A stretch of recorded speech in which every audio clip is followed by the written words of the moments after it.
I'm here to talk about Riddler's role in the original Batman television series. I love Riddler.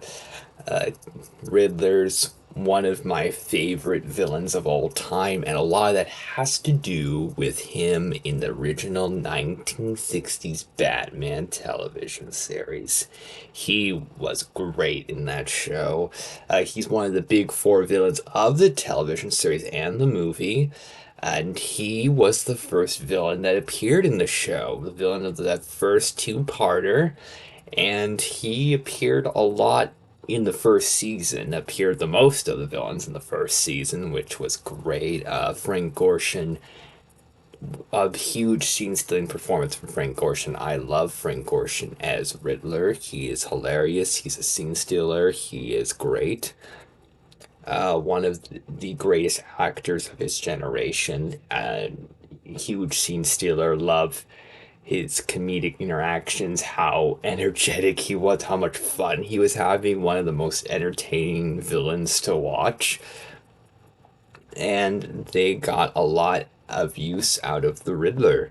He showed up before the Joker did. He appeared in the first episode. And he went on to keep appearing throughout the first season, appeared in four different two-parters. So he was huge in that show, at least in the first season, and was also in the movie where he had a pretty big role. He's the smart one, with his schemes and everything. And Frank Gorshin did this amazing Riddler song when he appeared on a talk show, and it's extremely entertaining. It's one of the most entertaining songs ever made, which is fitting because he's one of the most entertaining performers of all time at playing one of the most entertaining villains of all time. So pretty much everything was going great with the Riddler. I loved Riddler's obsession with Batman, trying to outsmart him. I loved his different costumes, this costume as well as the kind of more fancy suit, the jacket with the hat and everything. Loved his comedic interactions, loved his personality, loved Frank Gorshin's performance. Everything was going great for Riddler.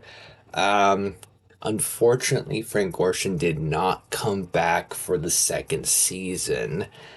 Um, he was busy with other things, and that was kind of difficult for the people doing the show because Riddler was the villain they had used the most in the first season. He was one of the big fan favorite characters. So what are they going to do? And they tried two different things in the second season. First off, they tried having a villain that had a similar purpose, called the Puzzler.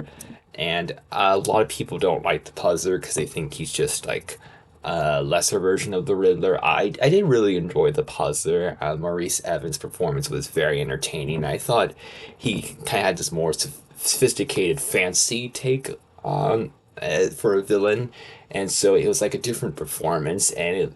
So to me, he felt like he was a different villain than the Riddler, even though he has a similar gimmick. So I did really enjoy him.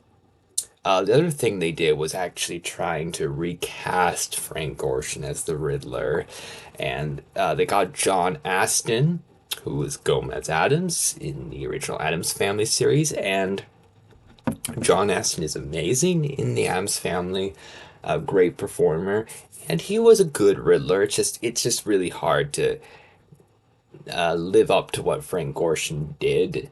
Thankfully, Frank Gorshin did come back for the third season, but just for one story, though, unfortunately. So they don't really use Riddler much outside of the first season and the movie, which is a bit unfortunate. But I guess it goes to show what a huge impact he made because he's one of the most memorable characters from the series, one of the most talked about characters, and it's an amazing take on Riddler that I love. I love his take on Riddler. And it wasn't the last time that Frank Gorshin played Riddler, because he also played him in 1979's Legends of the Superheroes TV special, which a lot of people don't like, but I do, and I love seeing him play the role again. So I love Riddler's role in the original Batman show.